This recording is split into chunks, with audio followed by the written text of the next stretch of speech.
Olá, pessoal! Hoje nós vamos dar início às nossas aulas remotas na disciplina de Direito da Infância, Juventude e Idoso. Nós vamos continuar o assunto que estávamos vendo, que é o direito à convivência familiar e comunitária. Na aula passada, nós vimos a questão do acolhimento familiar, o acolhimento institucional e o apadrinhamento. E hoje nós vamos ver a questão da colocação em família substituta. Antes de iniciarmos o ponto sobre família substituta, a colocação em família substituta, eu acho importante nós lembrarmos dois conceitos, o de família natural e o de família extensa ou ampliada. A família natural é aquela comunidade formada pelos pais ou qualquer deles e seus descendentes. Em outras palavras, formada por pais e filhos.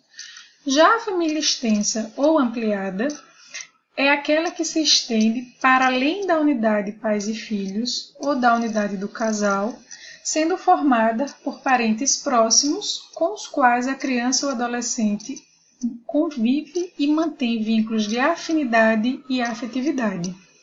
Aqui, mais uma vez, eu ressalto a importância da questão dos vínculos de afinidade e afetividade nessas relações familiares. O quanto é importante que esses vínculos sejam estabelecidos para que essas relações familiares realmente deem certo. Também gostaria de lembrar que o ECA ele sempre vai buscar a permanência ou a manutenção ou reintegração familiar. Sempre, em todos os casos, a lei estatutária vai buscar com que haja essa permanência de crianças e adolescentes com sua família natural ou que haja reintegração nessa família, certo? Só na impossibilidade dessa manutenção ou reintegração é que parte para a inserção da criança ou adolescente em família substituta. E o que é a família substituta? Segundo a lei, a família substituta é aquela formada a partir da impossibilidade, ainda que temporária, de a criança ou adolescente permanecer junto à sua família natural. E existem três espécies de colocação em família natural. De família substituta. A guarda, a tutela e a adoção. Antes de iniciarmos a fala sobre cada uma delas, é importante fazermos algumas considerações sobre a colocação em família substituta.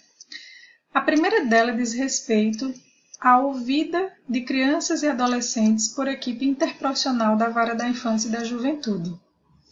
Ou seja, sempre que possível, a criança ou adolescente será previamente ouvido por equipe interprofissional, respeitado o seu estágio de desenvolvimento e grau de compreensão sobre as implicações da medida e terá sua opinião devidamente considerada.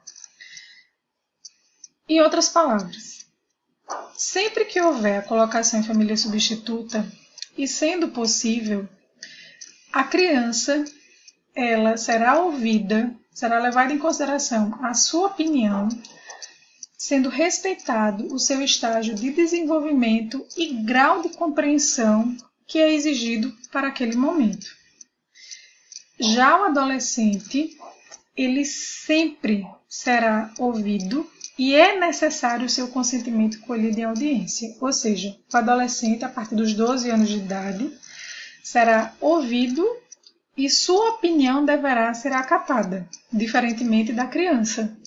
A criança ela será ouvida e sua opinião será acatada ou não, levando em consideração o seu estágio de entendimento da situação que está lhe sendo imposta. Mas o juiz, se não concordar, se ele discordar com a opinião da criança, ele deverá fundamentar o motivo da sua discordância, certo? Outra consideração importante na colocação da família em família substituta é levar em consideração o grau de parentesco e a relação de afinidade e afetividade que a criança e adolescente tem com aquela sua família substituta. Mais uma vez, temos a questão da relação de afinidade e afetividade sendo colocada como importante, eu digo até como essencial, para que haja um sucesso nessa colocação em família substituta.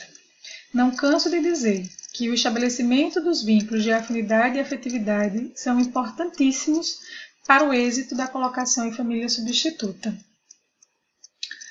Outro ponto diz respeito aos grupos de irmãos, que a lei fala que os grupos de irmãos deverão ser colocados sob a adoção, tutela ou guarda da mesma família substituta, ressalvada a comprovada existência de risco de abuso ou outra situação que justifica a excepcionalidade de solução diversa, procurando-se em qualquer caso evitar o rompimento dos vínculos fraternais. Nesse caso, minha gente, temos uma questão socioeconômica bastante importante no que diz respeito a essa colocação na mesma família de grupos de irmãos. A gente sabe que hoje é muito difícil você conseguir sustentar um filho ou dois, imagine quando é um grupo de irmãos, muitas vezes de 4 ou 5. E a lei diz que é para deixá-los sempre juntos. Alguns doutrinadores dizem, inclusive, que na ausência de uma família substituta que consiga recebê-los juntos, eles devem permanecer no acolhimento institucional. Já outros doutrinadores, bem como juízes, têm o entendimento de que deve ser levado em consideração o melhor interesse da criança e do adolescente. Então, se for possível, colocar esse grupo de irmãos em famílias separadas, mas buscando-se que haja a manutenção do vínculo fraternal, ou seja, a questão das visitas, de estarem juntos sempre que possível em datas comemorativas, se for possível estudarem na mesma escola, morarem próximos, buscarem de alguma forma manter esses vínculos fraternais, poderá ser possível, levando em consideração o melhor interesse da criança, colocá-los em famílias distintas. Mas isso não é a regra e nem é o que a lei prevê. É o que alguns doutrinadores colocam e alguns juízes já aceitam, mas não é especificamente o que a lei determina, certo? Outra coisa importante é a preparação gradativa e o acompanhamento posterior realizado por equipe interprofissional da Vara da Infância e da Juventude quando da colocação de criança e adolescente em família substituta. É importantíssimo que haja essa preparação psicológica dessas crianças e adolescentes para que eles compreendam a situação, compreendam a medida, compreendam que, em alguns casos, poderá ser uma medida temporária, exceto na adoção, quando será realmente uma medida definitiva, mas é importantíssimo que haja essa preparação anterior e posterior de crianças e adolescentes. Além disso que a gente já viu, outro ponto importantíssimo é que outras considerações são fundamentais a ser levadas em consideração quando se trata de criança ou adolescente indígena ou proveniente de comunidade remanescente de quilombo, porque nesse caso ainda é obrigatório que sejam consideradas e respeitadas sua identidade social e cultural, os seus costumes e tradições, bem como suas instituições, que a colocação familiar ocorra prioritariamente no seio de sua comunidade ou junto a membros da mesma etnia, e que haja a intervenção e oitiva de representantes do órgão federal responsável pela política indigenista, no caso de crianças e adolescentes indígenas, e de antropólogos perante a equipe interprofissional ou multidisciplinar que irá acompanhar o caso. E por que isso? Porque eles têm uma questão com a identidade social e cultural, os seus costumes e tradições muito fortes. E não é interesse da lei que se perca essa identidade, que se percam esses costumes e tradições com a colocação em família substituta. Por isso que se busca que essa colocação familiar seja prioritariamente no seio de sua comunidade ou junto a membro de mesma etnia. Outra questão é que não se pode deferir colocação em família substituta a uma pessoa que revele, por qualquer modo, incompatibilidade com a natureza da medida ou não ofereça ambiente familiar adequado. Ou seja, aquela pessoa que está ali recebendo aquela criança ou adolescente apenas com um interesse, além do que cuidar realmente da criança e do adolescente, seja um benefício, ter acesso a um Bolsa Família, ou qualquer outra coisa, ou então uma incompatibilidade direta com a natureza da medida, como, por exemplo, um avô que queira adotar um neto. A lei não permite que a ascendente adote descendente, então está indo contrário à natureza da medida. E a questão do ambiente familiar adequado é que não se pode deferir a colocação em família substituta a uma pessoa que, por exemplo, seja dependente químico. Aquele ambiente não é um ambiente adequado para uma criança ou um adolescente.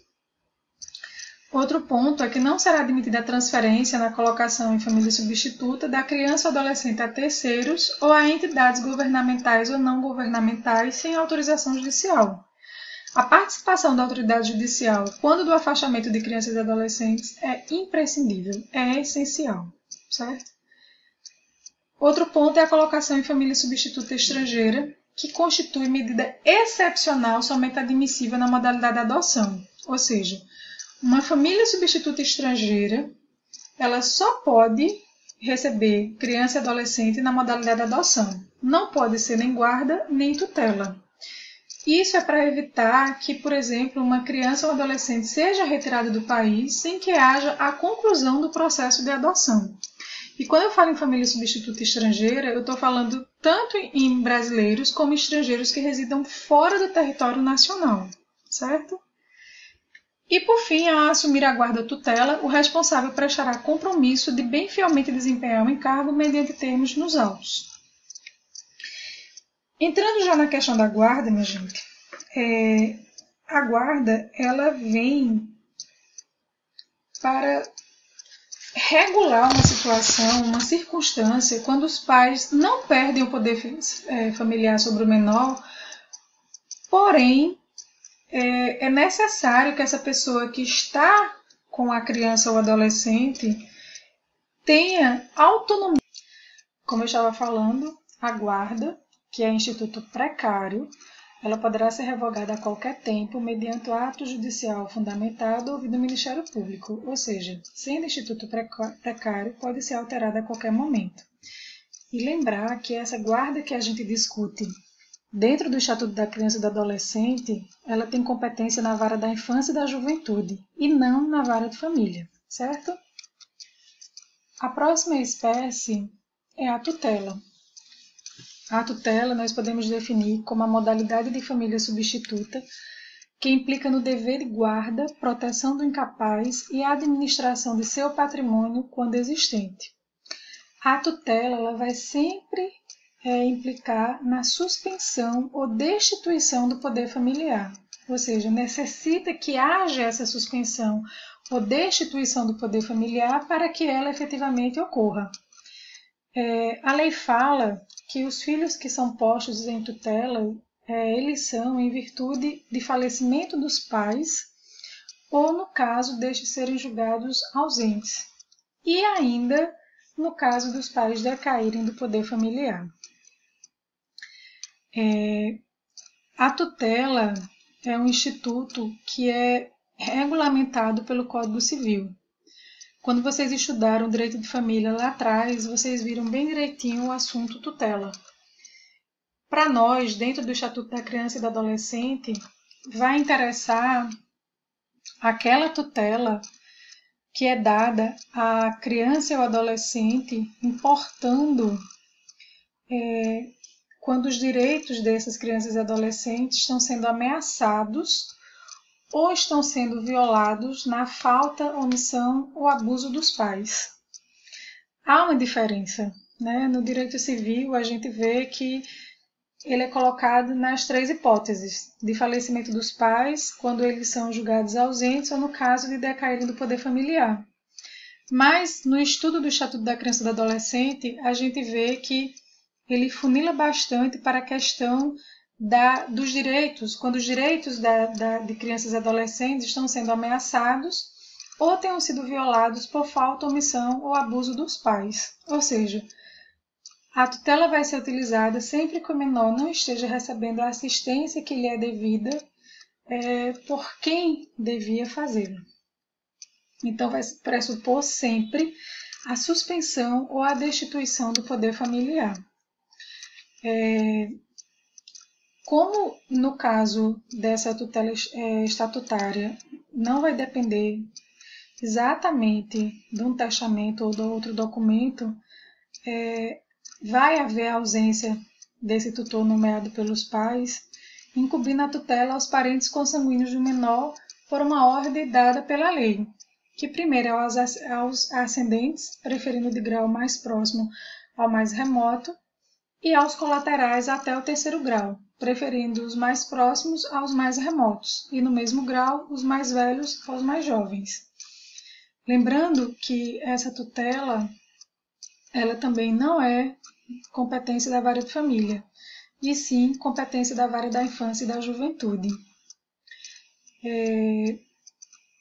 Como atividade complementar para vocês, nessa aula especificamente, eu vou pedir para que vocês façam um estudo complementar da tutela dentro do direito civil, para vocês verem como ela se dá, quais são as exigências, quais são as escusas, vocês se aprofundarem, não digo nem se aprofundarem, mas vocês relembrarem tudo aquilo que vocês estudaram lá atrás em direito de família.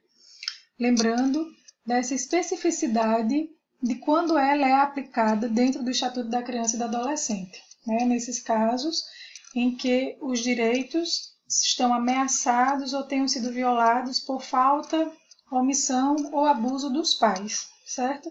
Lembrando sempre que ela vai implicar na suspensão ou destituição do poder familiar. E por último, a última espécie ou a última modalidade de colocação em família substituta, nós temos a adoção.